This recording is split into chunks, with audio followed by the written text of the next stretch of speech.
kwa mabandela kwamba hapa panga pale nione kirimu hapa nione rubomba holu rune arunena kuzisana ntine bakono kuziswa basapindule aba bana uchino dabeleza dzimbuso zaone rine bamwe rarishinga bhaerwa badiwa rine bamwe rarishinga bhaerwa mara ndimo ine abahone apa ni bana bane baba grade 9 ende kunjia bodara grade 9 iya mara ndizone zveratera zone uri ribveredze varanga panda vamachero riaribuwa marenega kemura ari kure ruvande zvino ude enda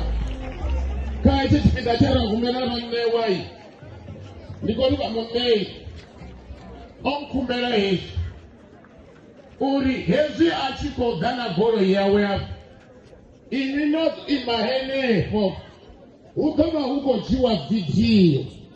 ine isongo ita uri goro yawe isichava jiambazo tigoreko kiti mapa aunasa kama ubona li ori kiti misari nore ibona rasibona zori chikiri yechi arinacho mara rilibuwa bana bashu vane bakono ubanacho ude ukaya ndikonje zosedza uri ndikonje zosedza Voma matuba ndikoringe zosedza uri hei gore dzotechani hei gore igitimanga made enda hei goro aigitiminga peteroro igitimanga made amadopfama igitimanga made teya akoyo akafa igitimanga made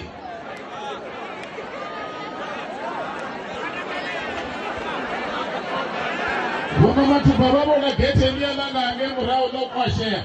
lokwashonga egolo isaima ngamgivera ichikobva chivangani ange ntanori ime yavo yeyetura gete ngange nazvinori kamuraga worugisa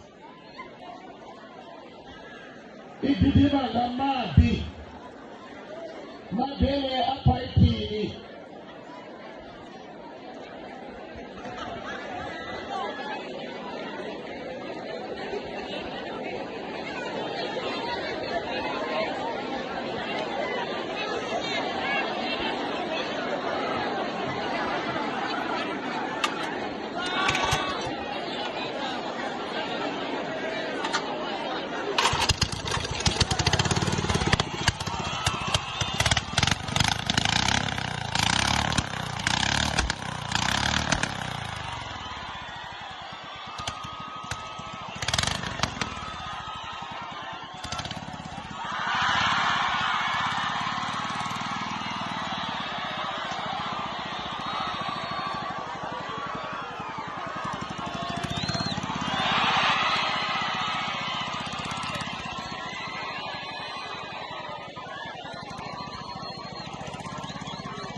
Yana Mungu bakwazi chikili chila otangaliza zingine zotangana inagere ya ina defense na imona palani zona zvinenge zvakanaka zvaona kana zvakuona. Arenda zvidza kutovara.